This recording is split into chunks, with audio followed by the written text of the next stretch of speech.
어두운 거실, 텔레비전에 푸르스름한 불빛만 일렁인다.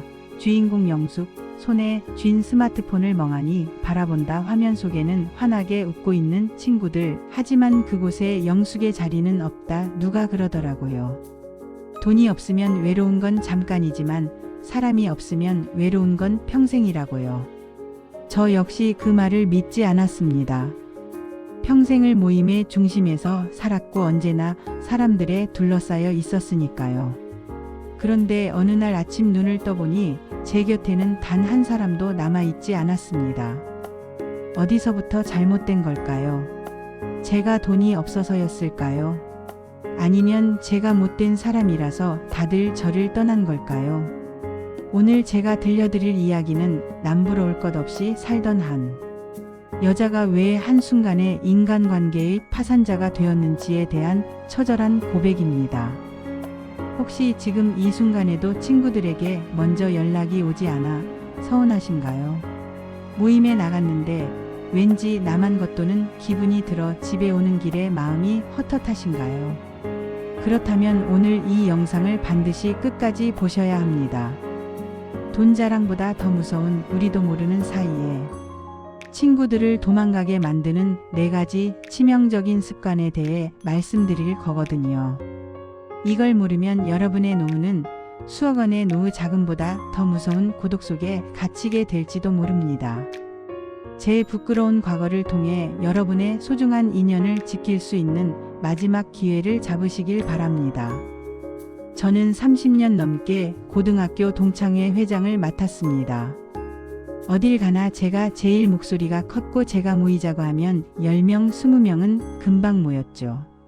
남편은 대기업 임원으로 퇴직했고 자식들은 다들 이름만 대면 아는 대학 나와서 번듯하게 자리 잡았습니다. 솔직히 제 인생에 부족함은 없다고 생각했어요. 오히려 제가 친구들에게 베푸는 사람이라고 믿었죠. 명절이면 비싼 선물 세트를 돌리고 밥값도 제가 먼저 내는 경우가 많았으니까요. 갑자기 현재의 고요한 방으로 화면 전환. 그런데 작년 가을이었어요.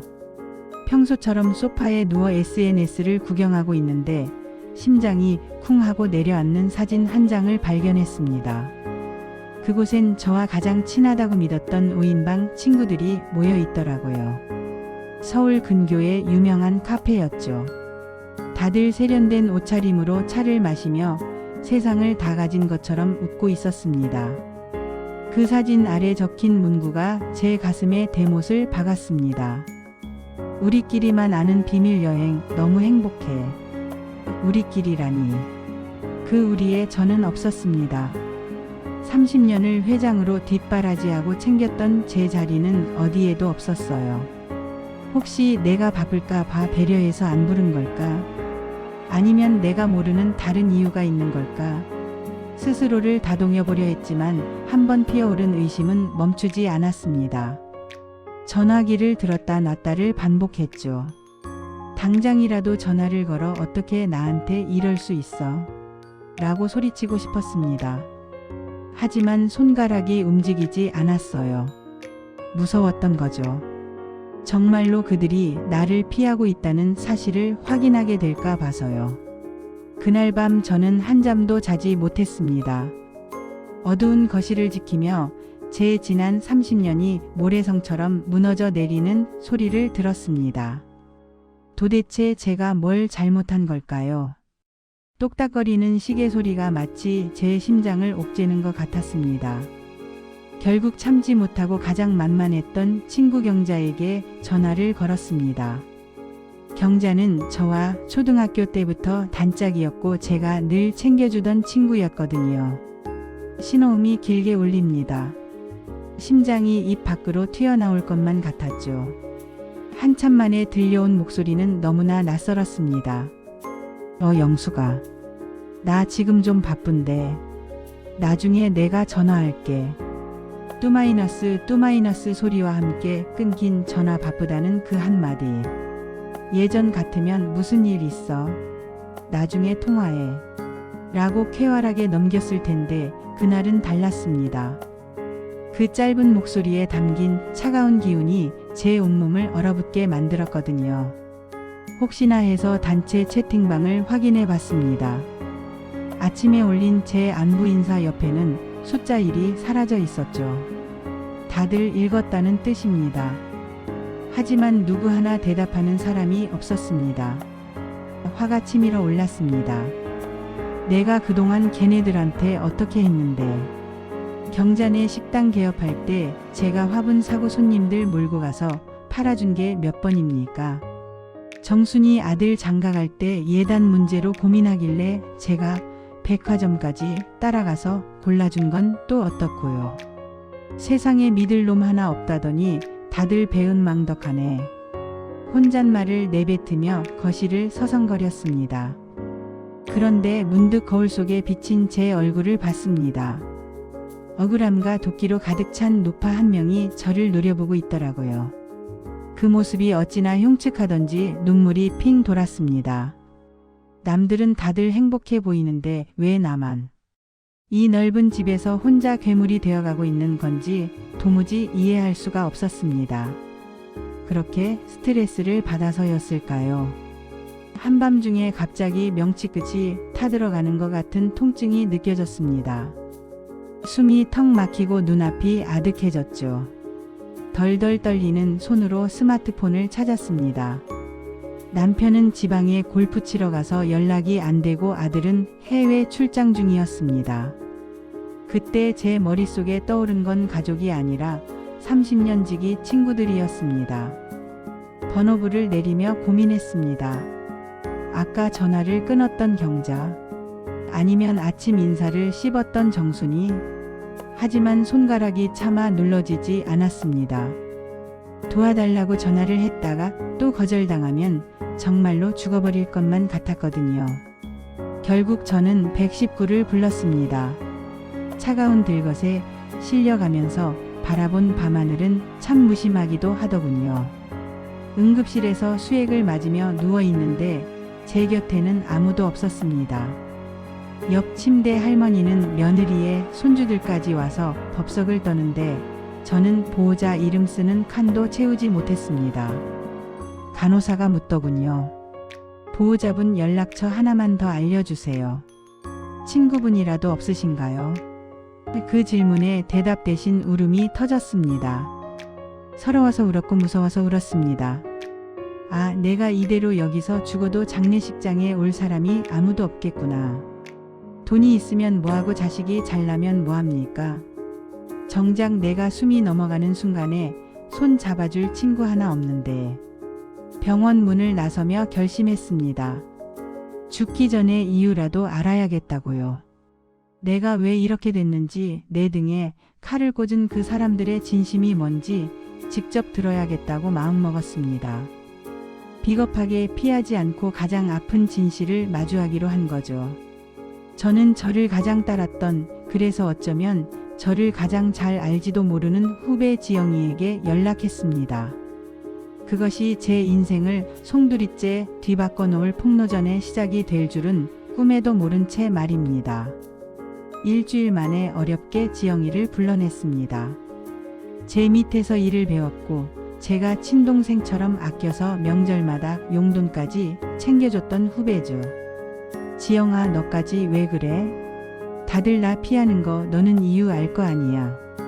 제 물음에 지영이는 한참 동안 찻잔 속에 찬입만 들여다보더군요. 그러다 아주 낮고 무거운 목소리로 입을 뗐습니다. 언니, 정말 몰라서 물으시는 거예요. 순간 머리가 멍해졌습니다. 내가 뭘? 나는 너희한테 늘 베풀기만 했어. 내가 무슨 욕을 했니? 돈을 빌렸니? 지영이가 쓴 웃음을 지으며 저를 똑바로 쳐다봤습니다. 언니, 그게 문제예요. 언니는 베푼다고 생각하지만 받는 사람들은 매번 숨이 막혔대요. 지영이의 입에서 나온 첫 번째 진실은 자랑이었습니다. 언니 기억나세요? 지난번 모임 때 언니 아들 외제차 바꿨다고 1시간 동안 사진 보여주신 거요. 그게 뭐 어때서? 내 자식 잘된 거 친구들한테 말도 못해? 언니한테는 기쁨이지만 그때 옆에 있던 경자 언니는 아들 사업 망해서 보증금도 못 내고 있었어요. 경자가. 그랬어? 나는 몰랐지. 모르셨겠죠. 언니는 늘 언니 얘기만 하시니까요. 언니의 행복이 누군가에게는 박탈감이 된다는 걸 언니는 한 번도 고민해 본 적 없으시잖아요. 심장이 덜컥 내려앉았습니다. 저는 그저 일상을 공유한다고 생각했는데 그것이 친구들에게는 매일같이 쏟아지는 화살이었던 겁니다. 자랑하지 않았다고 생각했지만 제 존재 자체가 이미 타인에게는 넘지 못할 벽처럼 느껴졌던 거죠. 지영이의 폭로는 여기서 끝이 아니었습니다. 그리고 언니, 정순이 언니가 왜 언니 전화를 안 받는지 아세요? 걔는 또 왜? 내가 걔 딸 결혼할 때 얼마나 신경 써줬는데. 지영이가 깊은 한숨을 내쉬었습니다. 그게 문제예요. 언니는 조언이라고 하시지만 정순이 언니는 가르치려 드는 언니 말투에 진저리를 쳤어요. 가르치려 들다니? 내가 다 잘 되라고 한 소리지. 지영이의 목소리가 조금 커졌습니다. 언니, 그건 아니지. 내 말대로 해봐. 너는 그래서 안 되는 거야. 이 말들 언니가 입에 달고 사는 거 아세요? 내가 정말 그랬니? 네. 언니는 정답을 아는 선생님처럼 굴었어요. 친구들은 언니한테 정답을 듣고 싶은 게 아니라 그냥 힘들다고 말하고 싶었던 건데 말이에요. 가슴 한구석이 욱신거렸습니다. 제가 했던 걱정이라는 포장지가 실은 상대를 무시하는 폭력이었다는 사실이 너무나 수치스러웠습니다. 언니랑 대화하고 나면 다들 자존감이 바닥을 친대요. 언니만 잘났고 자기들은 다 부족한 사람처럼 느껴지니까요. 지영이의 말 한마디 한마디가 날카로운 칼날이 되어 제 가슴을 헤집어 놓았습니다. 평생을 모임의 리더로 현명한 어른으로 살았다고 자부했는데 친구들에게 저는 그저 피하고 싶은 꼰대였을 뿐이었습니다. 지영아, 나는 정말 몰랐어. 정말로. 언니 아직 2가지가 더 남았어요. 마저 들으실 수 있겠어요? 지영이의 질문에 저는 차마 대답할 수 없었습니다. 과연 제 인생에 얼마나 더 많은 잘못이 숨겨져 있는 걸까요? 언니, 3번째는 언니의 입이에요. 내 입? 내가 누구 욕을 했다고 그러니? 나는 없는 사람 흉보는 거 제일 싫어해. 저는 억울해서 목소리를 높였습니다. 저는 정말로 뒤에서 남을 헐뜯는 치졸한 짓은 안 했다고 자부했거든요. 하지만 지영이의 대답은 제 뒤통수를 후려쳤습니다. 언니는 욕은 안 하시죠? 그런데 걱정이라는 이름으로 남의 비밀을 다 퍼뜨리고 다니시잖아요. 그게 무슨 소리야? 정순이 언니네 며느리가 집 나갔던 일, 경자 언니네 아들이 보증 잘못 써서 집 날린 일. 그거 언니가 다 말하고 다니셨잖아요. 그건 내가 걔네들 걱정돼서 우리끼리라도 알고 도와주자고 한 소리지. 지영이가 씁쓸하게 웃었습니다. 언니, 당사자가 없는 곳에서 그 사람의 아픈 치부를 꺼내는 건 걱정이 아니라 구경거리로 만드는 거예요. 사람들은 이제 언니한테 비밀 이야기를 안 해요. 언니한테 말하면 내일 아침에 온 동네 사람들이 다 알게 될까봐 무서우니까요. 내가 정말 그랬구나.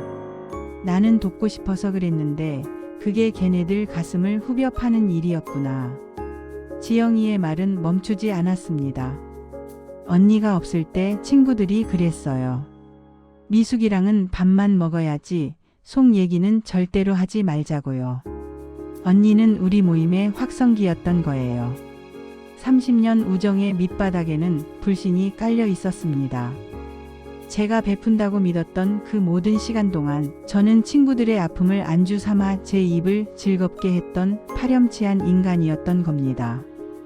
마지막이에요, 언니. 이게 사실 친구들이 언니 전화를 안 받는 가장 큰 이유일 거예요. 지영이가 제 손을 꼭 잡았습니다. 그 손길이 위로가 아니라 사형 선고처럼 느껴졌습니다. 언니는 친구들을 감정의 쓰레기통으로 쓰셨어요. 쓰레기통이라니? 내가 얼마나 친구들 고민을 많이 들어줬는데. 지영이가 고개를 가로저었습니다. 아니요, 언니. 언니는 듣지 않으셨어요. 언니가 힘들 때만 친구들을 찾으셨죠. 화면은 영숙이 과거에 친구들에게 전화를 걸어 하소연하는 장면들로 겹쳐진다. 시어머니 병간호할 때, 남편이랑 싸웠을 때, 주식 떨어졌을 때. 언니는 1시간이고 2시간이고 전화를 붙들고 언니 힘든 얘기만 쏟아내셨어요. 친구니까. 힘들 때 기댈 수 있는 거잖아. 한두 번은 기대는 거지만 매번 그러면 그건 착취예요, 언니. 친구들도 다 각자의 지옥을 살고 있거든요. 지영이의 눈에 눈물이 고였습니다. 지영아, 너도 힘들었니? 네, 언니. 저 친정엄마 돌아가셨을 때 언니한테 전화드렸던 거 기억하세요? 그때 언니가 뭐라고 하셨는지 아세요? 영숙은 기억이 나지 않는 듯 당황한다. 아이고 어떡하니? 근데 지영아, 내 말 좀 들어봐. 나 오늘 남편이랑 대판 싸웠다. 언니는 제 슬픔보다 언니의 부부싸움이 더 중요하셨던 거예요. 저는 할 말을 잃었습니다. 친구가 엄마를 잃고 울고 있을 때 저는 제 하찮은 감정을 쏟아붓기에 바빴던 겁니다. 저는 친구들의 에너지를 빨아먹는 흡혈귀였고 제 짐을 남의 어깨에 떠넘기는 이기적인 괴물이었습니다. 언니 전화를 보면 다들 한숨부터 나온대요. 오늘은 또 무슨 불평을 들어줘야 하나. 기가 다 빨릴 것 같다고요. 지영이의 마지막 비수가 제 심장을 관통했습니다. 돈 자랑보다, 꼰대질보다 더 무서운 건 상대의 영혼을 갉아먹는 이기적인 외로움이었습니다. 저는 텅 빈 찻집에 홀로 남겨진 채 60년 인생이 통째로 부정당하는 참혹한 고독 속에 주저앉았습니다. 지영이가 떠난 자리에는 식어버린 찻잔과 제 부끄러운 자화상만 남았습니다. 집으로 돌아오는 길 유난히 가로등 불빛이 흐릿해 보이더군요. 눈물이 계속 차올라서 앞을 볼 수가 없었습니다. 현관문을 열고 들어서니 그 넓은 집이 마치 거대한 무덤처럼 느껴졌습니다. 그동안 이 집을 채웠던 건 가족의 온기도 친구들의 웃음도 아니라 제 오만함과 이기심뿐이었다는 걸 이제야 알았습니다. 저는 책상 앞에 앉아 낡은 수첩을 꺼냈습니다. 그리고 지영이가 찔러준 4개의 비수를 하나씩 적어 내려갔습니다. 상대의 아픔을 보지 못한 철없는 자랑, 걱정이라는 탈을 쓴 무례한 가르침, 신뢰를 저버린 가벼운 입리놀림, 친구를 쓰레기통으로 여긴 이기적인 하소연. 글자 위로 눈물이 뚝뚝 떨어져 번졌습니다. 미안하다. 정말 미안해. 누구에게랄 것도 없이 혼잣말이 터져 나왔습니다. 밤새 뒤척이다 새벽녘이 되어서야 저는 떨리는 손으로 전화기를 들었습니다. 가장 먼저 떠오른 얼굴은 경자였습니다. 남편 잃고 혼자 식당하며 고생하던 경자에게 저는 돈 자랑을 늘어놓으며 밥값을 내고 생색을 냈었죠. 신호음이 가고 경자의 목소리가 들렸습니다. 영숙아.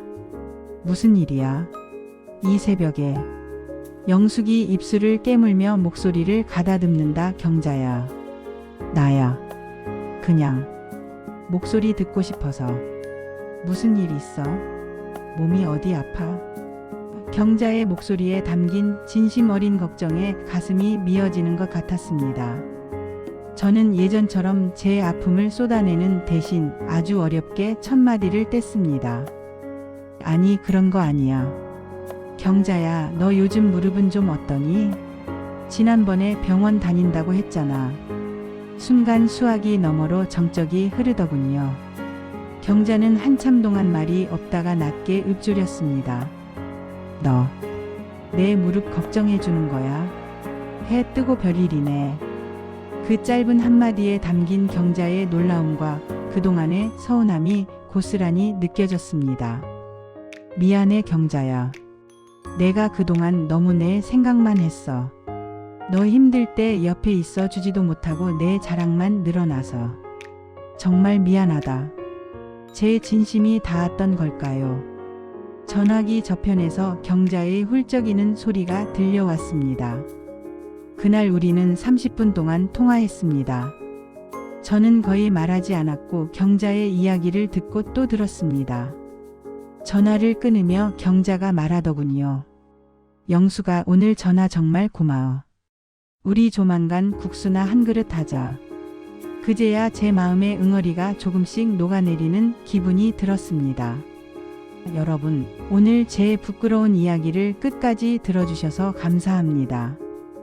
20분이라는 긴 시간 동안 제 고백을 들으며 여러분은 어떤 얼굴을 떠올리셨나요?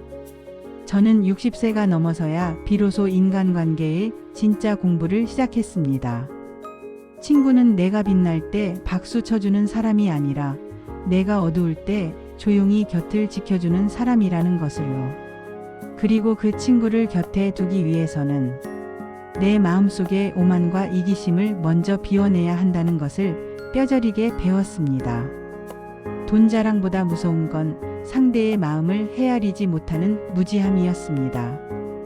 혹시 지금 이 순간에도 친구가 멀어지는 것 같아 괴로워하고 계신가요? 그렇다면 오늘 당장 그 친구에게 전화를 걸어보세요. 내가 미안했어라는 말 한마디가 어렵다면 요즘 어떻게 지내? 라는 안부부터 시작해보세요. 내 얘기를 멈추고 상대의 이야기를 듣는 순간 기적처럼 닫혔던 마음의 문이 열리기 시작할 겁니다. 나이가 들수록 우리에게 필요한 건 넓은 집이나 비싼 차가 아닙니다. 언제든 전화해서 밥 먹었니? 라고 물어봐줄 친구 한 명, 그것이 인생 최고의 노후 자금입니다. 저처럼 뒤늦게 후회하지 마시고 오늘 지금 이 순간부터 여러분의 소중한 인연을 다시 보듬어 보시길 바랍니다. 제 이야기가 조금이라도 위로가 되셨거나 공감이 가셨다면 댓글에 공감이라고 남겨주세요. 여러분의 따뜻한 댓글 한 줄이 저에게는 큰 힘이 됩니다. 아직 구독하지 않으신 분들은 구독과 좋아요 부탁드립니다.